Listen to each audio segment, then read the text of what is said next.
Fear brings hate and hate brings blood. No? Fear brings hate and hate brings blood. Still? Okay. Fear brings hate and hate brings blood. That'll do. What a time to be alive. Hello and welcome to Econ Revo. I'm your host, Jamal. And on this episode, we are doing this show's first movie review, Judas and the Black Messiah. It's going to be a treat. AJ. Jamal, AKA DL, baby. Now I'm going to start this review off by quoting a Bible scripture. Yes, I'm quoting a Bible scripture. Matthew chapter 17, verses 22 and 23 quotes Jesus when he states to his disciples, "The Son of Man is going to be betrayed into the hands of his enemies. He will be killed, but on the third day he will be raised from the dead." And the disciples were filled with grief. Now, if the title of this film, Judas and the Black Messiah, did not give away the plot, then the Bible verse almost surely did.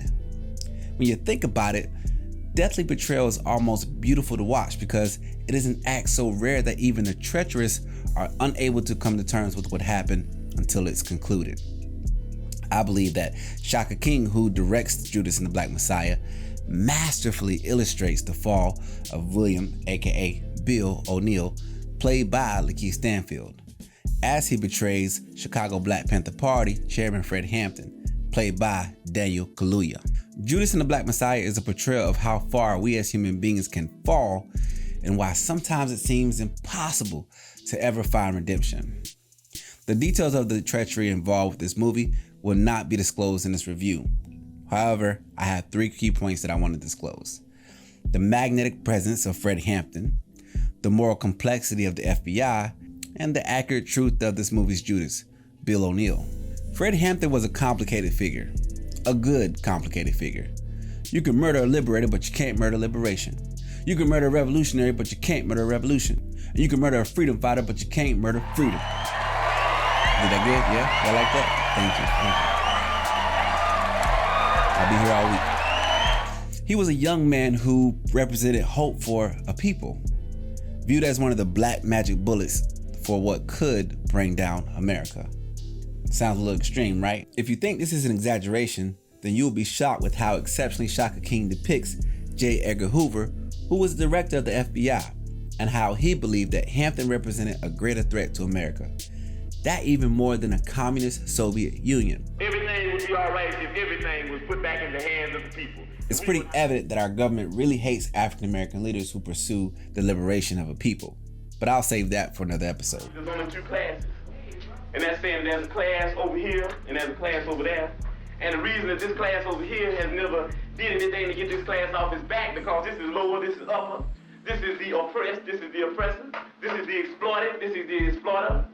Now, when you watch the movie and realize that Hampton was only 21 years old, it becomes clear that he possessed a maturity and security within himself that is not common amongst the masses of youth. Daniel Kaluuya was dynamite in his role and will undoubtedly generate Oscar buzz for this performance. One takeaway that one should have from his reenactment is how great of a soul that was lost with the demise of Fred Hampton, a man who was equipped with the genius to unite lower class white America, Chicago kingpins, Latinos, and African Americans. Fred Hampton of the Illinois Black Panther Party fought poverty for all people. In Judas and the Black Messiah, the FBI can be thought of as a deranged maniac that is obsessed with its end goal, all while thinking of itself as the shining white knight. Special Agent Roy Mitchell, played by Jesse Plemons, is the mouth for the FBI as he coaches Bill O'Neal through every step of the backstabbing process. The always fabulous Jesse Plemons shows Roy Mitchell as a man who is skeptical of the organization that he works for, yet always puts on a brave face to encourage onlookers that the FBI stands for nothing but law and order. However, as one watches the movie, it is completely transparent that the FBI is morally corrupt and is perfectly equipped to enact whatever justice it sees fit. Roy Mitchell likens the Black Panther Party that Fred Hampton is no different than the domestic terrorist group KKK. As Shaka King's movie progresses, the thoughts of who the real terrorists are enters the minds of Roy Mitchell and the audience. Now, Aldous Hodge from the movie One Night in Miami, you better watch out because Lakeith Stanfield is closing the ground on his lead for Best Supporting Actor. In what might be the best and most sympathetic performance of 2021 thus far, Stanfield breaks the audience's heart with his portrayal as Bill O'Neal. Now, while this writer will never advocate for betrayal of one's people in any manner, this review will not glance over the one major flaw of this movie. Bill O'Neal, who became the FBI's inside man in the Black Panther Party, became an informant for them at the age of 17 in order to avoid jail time. Now, granted, he probably deserved the jail time, but that's neither here nor there. And sure, there is a hint at the youth of the treacherous character, but nothing of his age had been disclosed. For the FBI to use a 17-year-old as an informant is disturbing to say the least. I'm not sure if Shaka King meant to leave this out or what, but it's pretty important. Bill O'Neal had been at a disadvantage when he was coerced by the FBI into making one of the greatest betrayals of our time. When he helped organize the assassination of Fred Hampton, he was only 20 years old.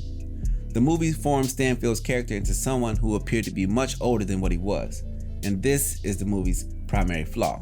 The confusion of youth no doubt played a role in the demise of O'Neal, and perhaps if he were older, he would have had the courage to face the doom that was awaiting him, rather than betraying his leader and comrades. With that said, Stanfield's role inflicted pain and a massive dose of empathy for O'Neal, which is clearly the intent of Shaka King.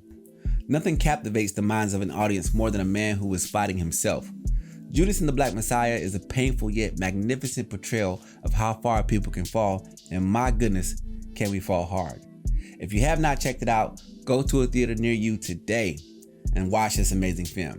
Or sign up for HBO Max's 30-day free trial with your girlfriend's credit card. Don't forget the popcorn. It is this review's promise that you will not be disappointed. When Judas, who had betrayed him, realized that Jesus had been condemned to die, he was filled with remorse. So he took the 30 pieces of silver back to the leading priests and the elders. "I have sinned," he declared, "for I have betrayed an innocent man." "What do we care?" they retorted. "That's your problem." Matthew 27, verses 3 and 4. I rap to go back in time, you rap to go back in line. Water's wet, but my water is alkaline. It's rocky round here and I move by creed. They said COVID's in the air, so watch me shoot the breeze. Midnight changing calendars, war steady going strong until you kill your challenger. My homie Juice got me drinking vegetables. As intellectuals, we work and drop collectibles.